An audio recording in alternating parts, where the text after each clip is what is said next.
I want to begin by just thanking this community for its invitation to come and share a little bit about some things that I know and some things that I'm still learning. And as mentioned already, my mother was a Native woman from Manitoulin Island, Ojibwe. My dad was an American. They met. I was born in Chicago. And then my parents separated when I was in high school, so my mother returned to Canada, and I did my high school years in Sault Ste. Marie. I'll talk about that in a little bit, but I just want to say that I do feel that it is a wonderful privilege for me to be here today and to share with you some of my own ideas and reflections for this morning. Today is around the world, many Christian communities are reflecting on the meaning of the Trinity. And I notice, where did I see there's images right in the front here.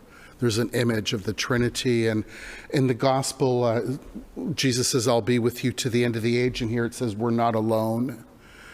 To know that we are with, God is always with us. And a lot of the imagery here is reflective of our conception, our Christian conception of God, whom we see as a triune, a trinity, three persons in one. I have to say that, for all of us, we'll never really understand the mystery of the Trinity, but we still try to study it, reflect on the ministry of who God is, the mystery of who God is in our world. In the seminary, we have to I remember taking a full course, 13 weeks, 3 hours a week, listening to lectures and reading books and articles about the Trinity, and that was a total of 30 hours. I remember the first time when I was first ordained on Trinity Sunday thinking I had to condense all of that into 10 minutes, and which is an impossible task. But this is what I have been reflecting on about the Trinity. We know that the development of Trinitarian ideas began very early in the Christian tradition. St. Augustine in the 3rd and 4th centuries began to write huge volumes about the meaning of Trinity. And his approach was to look at the inner life of God. Who is God? How does God live? What is God like? And the real question was, what does it say about us? So I've heard that all theology, all reflection about God really is about me, about you and all of us together. How are we being saved? What is God's role, and how does God bring us salvation? So the reflection was for many centuries on God's inner life. In the 20th century, things changed. Christianity was brought to all over the world, and now we had Asians and Africans and Latin Americans and native indigenous peoples all reflecting, what is this Trinity? What does it mean? What is God's life, and what does it mean to me? So the reflections on the Trinity moved from God's inner life and all the complexity and theory and reflection that was, to the relationship of the persons itself. So that God now is really reflected upon as a relationship, as a diverse community, which has implications for our spiritual life. When I'm reflecting only on God's inner life, then my reflection's about my inner life and my desire to seek perfection inside. But when we switch the focus to God, to community, it affects everything. I remember I studied the Trinity from a sister theologian. She was a member of the Sisters of St. Joseph. And before the 60s, when the sisters came to Mass in their chapel, and after they would receive communion and go sit down, they would put the veil over their face. And it was symbolic of this notion that now is the time, the very private time, for me and Jesus. The world is a distraction. Leave it out. It's just me and my private time. And this was considered a valid way to see our spiritual lives. But when you change the focus of God to relationship, 3 persons, all loving each other, all supporting each other, then it becomes more communal. The community becomes, and creation is involved. So the change in the way we see God has changed the practice, also in the awareness of God's inner life. So that now practices such as social justice become a part of the spiritual, not that it wasn't before. I'm kind of simplifying matters, trying to emphasize two different visions, but they're not mutually exclusive. There was always the desire to reach out to others. There was always the desire to seek reconciliation and forgiveness. Nevertheless, this whole notion that God is relational has a very practical effect. The way we understand God has a deep impact on my spiritual life. I guess it could be the other way around too. The way I practice my Christian faith is leading to a particular understanding of who God is. I don't know which comes first, our understanding of God or our practice, which comes first. Maybe that's not a real important issue. But in the 20th century, with all of this new reflection on the Trinity, there was a revival of a notion that comes to us from the Greek-speaking fathers, St. Basil and St. Gregory and St. John Chrysostom, that says God is a community of persons in an eternal dance. The Greek word perichoresis says that God's life is really movement. It's circling, it's celebration, it's joy. And we've been reviving that, and I think it has a deep impact on the way Christians view their vision of God and the way they live out their lives. I remember hearing a story recently. This is connected to the idea that the way we understand God affects the way we see our world around us. And comes from an elder from Manitoulin Island. She was a little girl during the 40s and 50s.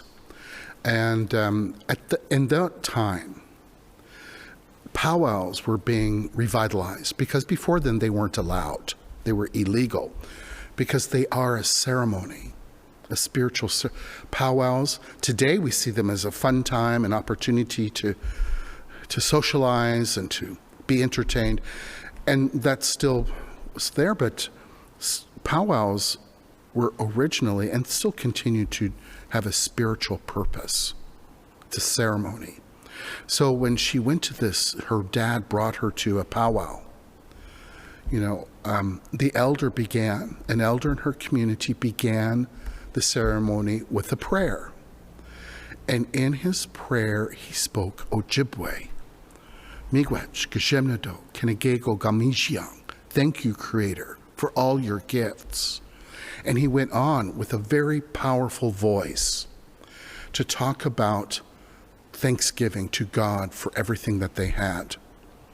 And she didn't realize, because this was a Catholic community in the 40s, she didn't realize that God spoke Ojibwe. She thought God spoke Latin, and some English and some French, but mainly Latin. She didn't realize that God could be prayed to in her own language.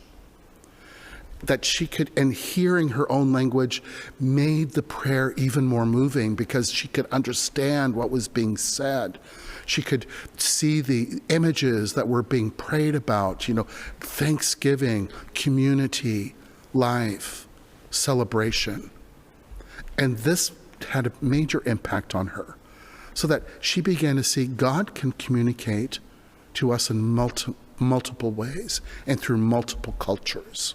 This is awareness that becomes, is in sync with the kind of globalization of the church, the Christian faith. So this was an important understanding, because what I think she thought, and what many Native people thought, was that God could only be prayed to in a way that wasn't really theirs. That God could be prayed to only in Latin if they were Catholics. Of course, there were indigenous people who were Methodists and Presbyterians and Anglicans. Whatever Christian tradition they belonged to, they thought the best way was European way. That's how, and they were taught this through an act of colonialism, that our way, little children, is better than your way. Our way is superior. Our faith is better than your way.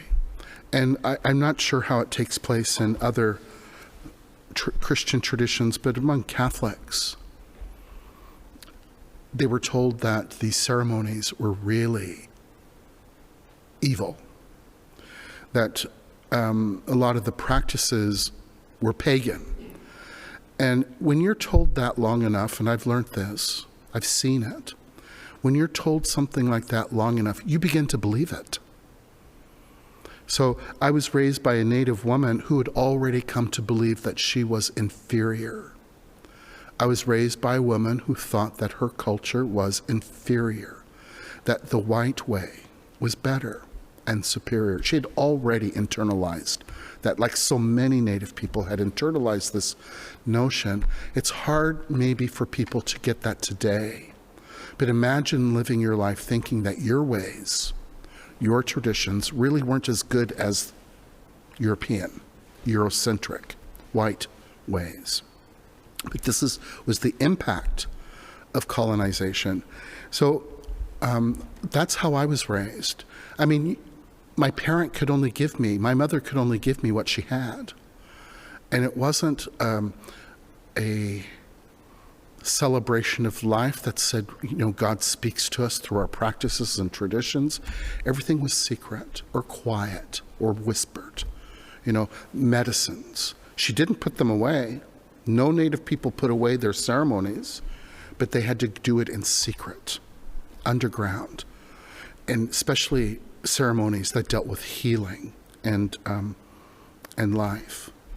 So this colonization is what I think in Christian, we're trying to overcome this notion that God, the best way to get to God is through a particular culture.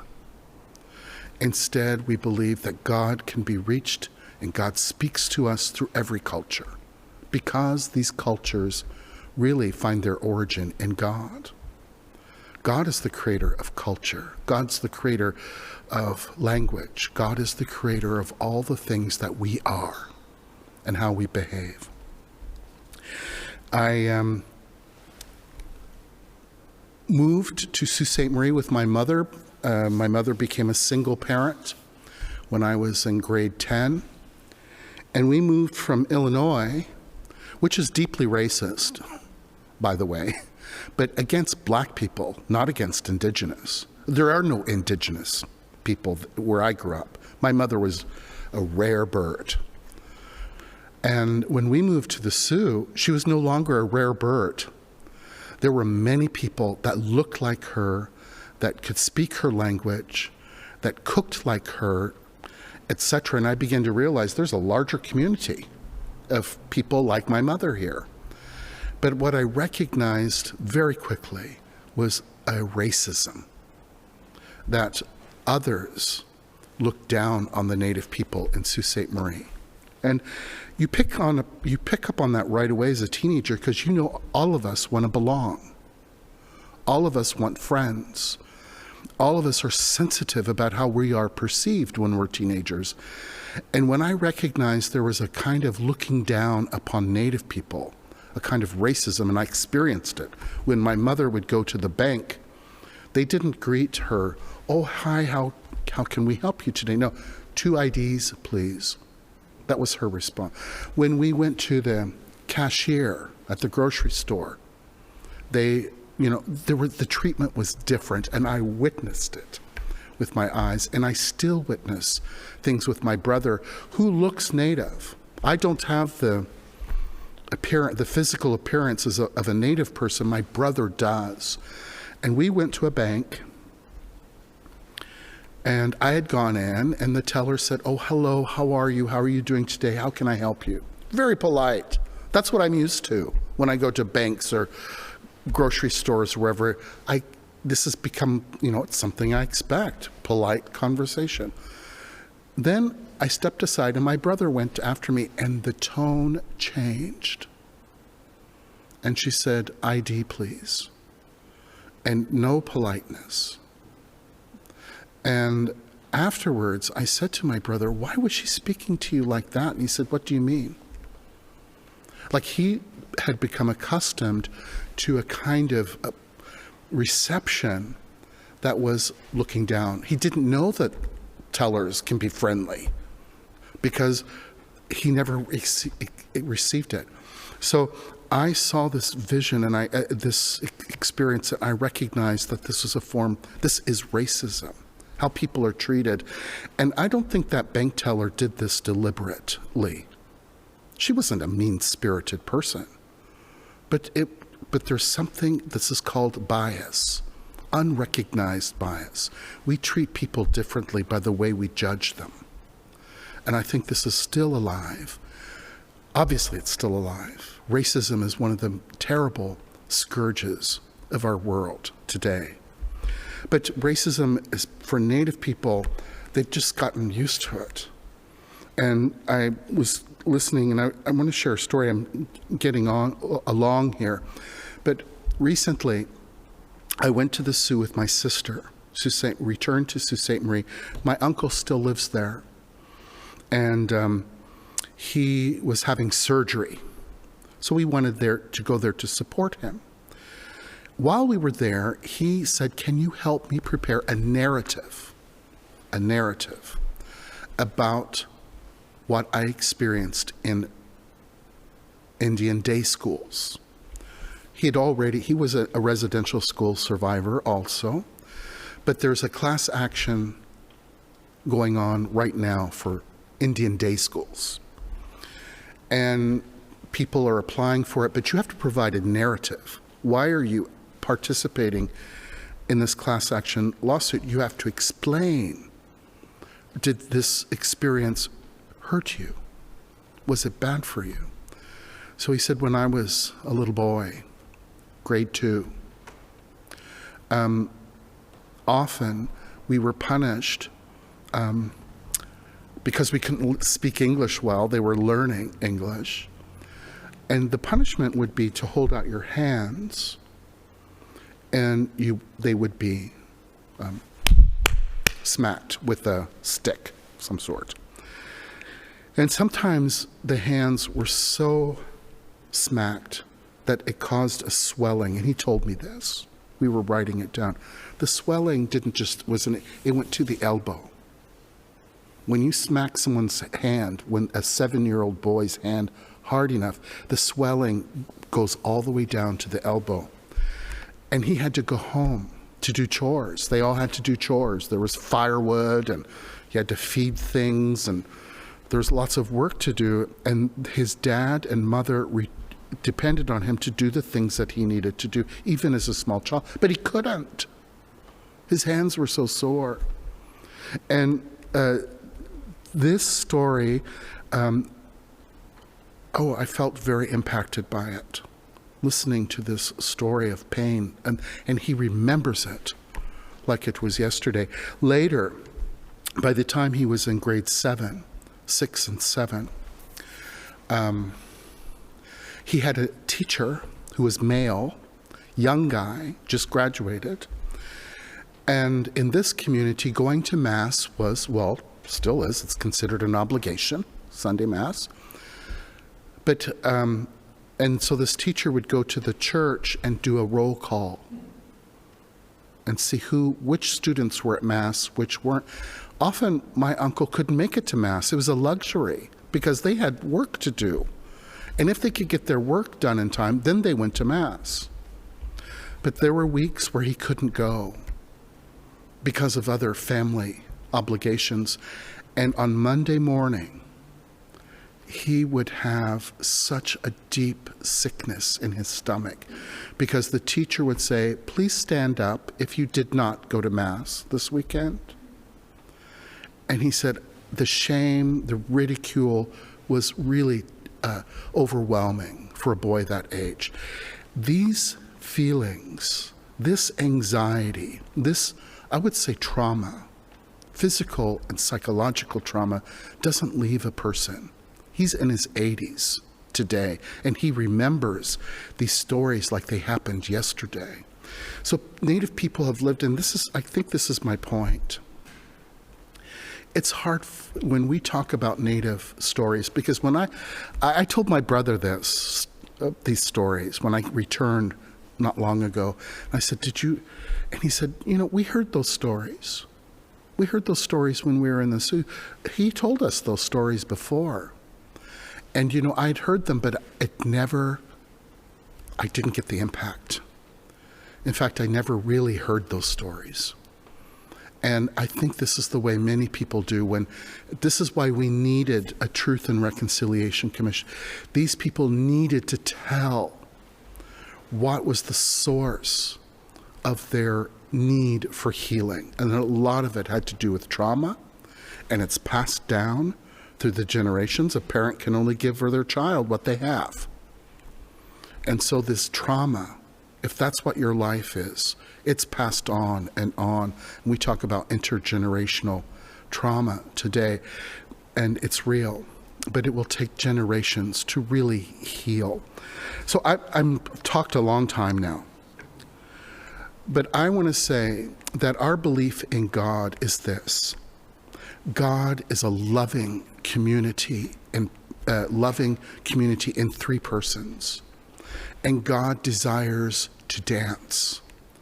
God desires us to join in the dance. And really, that is the destiny of all of us and of creation, to join in this dance of perichoresis.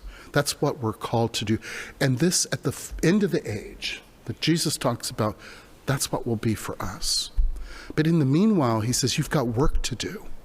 You've got to go to all the nations, and you need to tell them the good news. You need to help them. You need to work for justice. You need to work for reconciliation. You need to work for inclusion. You need to work to make the world better while you are here. So we're living in the meanwhile. We're not at the end of the age yet. We're living now in the meanwhile. And what I've heard this morning is that this church, this community, struggles to live the life that it's called to be. Food cupboards, pull-up pants, donations of pull-ups for children, being inclusive of members of our society who have felt excluded for far too long. Red dresses here, honoring and empathy for women who have been murdered and treated violently.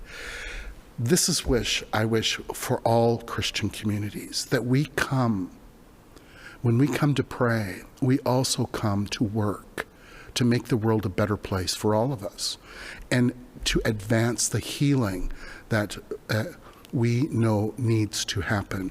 So I just want to say, God bless all your work here at Emmanuel United Church. I hope I haven't spoken too long.